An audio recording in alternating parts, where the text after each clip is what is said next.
Today we learned about the concept of demons. A scary concept, a crazy concept, and one with a lot of questions. Why are they here?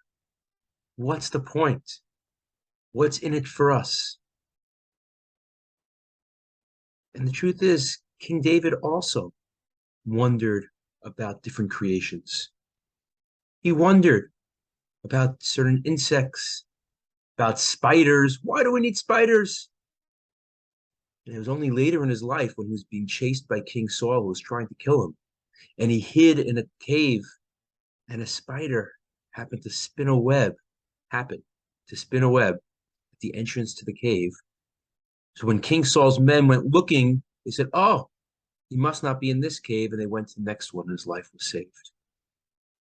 So we don't know what the purpose of each creation and how specifically it benefits us and helps us.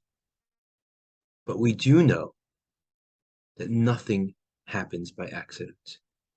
And every part of creation, every animal, every reptile, every insect, every demon, every star in the galaxy and the universe are all there for a reason.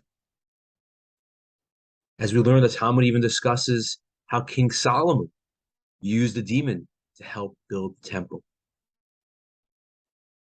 Another question people have wondered is, what about the devil? What's that all about? In some religions,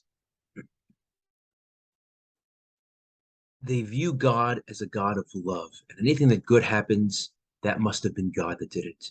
But if anything bad happens, it was the devil. And if you think about it, it's almost like duality. There are these two powers. There's God and there's devil, and they're fighting it out. And when things go well, God is winning. When things don't go well, the devil is winning. And it's a power struggle, but one that does not seem consistent with Jewish philosophy. The Zohar explains the Jewish concept of the devil and explains it with the following story. There was once a king who was raising his son to be a good, upstanding person with good values, good morals. And as the prince grew up, it was finally time for him to leave the protective confines of the palace. And the king was worried. What's going to happen to my son when he's out there in the real world? When he's exposed to the elements and the temptations and the pitfalls that might lead him to sin and to stray from the righteous path. So the king called over one of his most trusted and loyal servants, who happened to be a beautiful woman.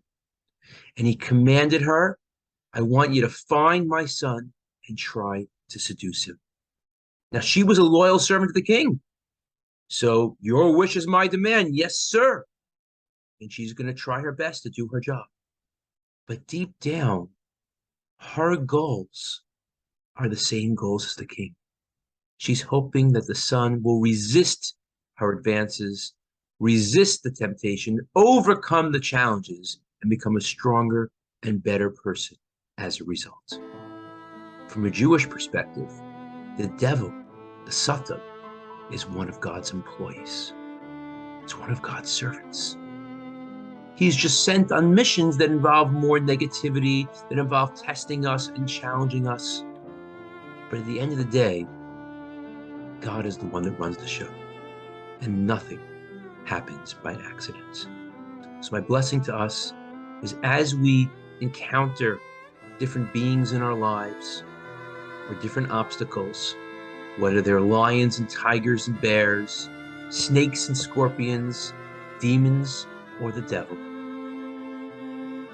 or even people who sometimes act like animals, that we utilize each opportunity to see how this can help us to become better people, more caring, more sensitive, more sharing, and more giving, and ultimately enabling us to make the world a better place. Thank you all so much.